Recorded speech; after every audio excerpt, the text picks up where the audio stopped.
It was a gloomy, rain-soaked evening, and the clock had struck 1:38 a.m. as I trudged my way home from a grueling day at work.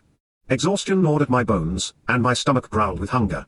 Each step felt like a painful crawl, and I was operating on autopilot as I shuffled towards the bus station.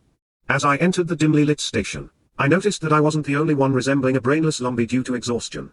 The atmosphere was a sea of weary faces, people nodding off, dozing with vacant expressions, or simply staring into nothingness, lost in their fatigue-induced days. Yet amidst this mass of weariness, one figure stood out like a sore thumb. A man, drenched from the relentless rain, wore a ragged, yellow raincoat that seemed to cling to him like a second skin. What was odd, however, was that he didn't display any signs of exhaustion. He stood there, seemingly immune to the fatigue that gripped the rest of us, his hands nervously scratching the bus station pole, and his fingers fidgeting with nervous energy. The hood of his raincoat was pulled low over his face, obscuring his features even though he was now sheltered inside the bus. His eyes darted around incessantly, as if he were searching for someone who might never arrive. Inside the bus, an eerie silence enveloped us. The only sound that broke the stillness was the incessant dripping of water from the man's yellow raincoat. Drip. Drip. Drip. Suddenly, the bus's interior plunged into darkness, the feeble overhead lights flickering and dying out.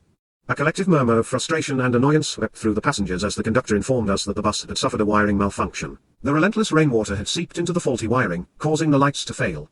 Now, the only source of illumination was the sporadic glow of streetlights outside. The other passengers, their tiredness weighing heavily on them, seemed indifferent to the situation, grateful for the darkness that allowed them to rest their weary eyes.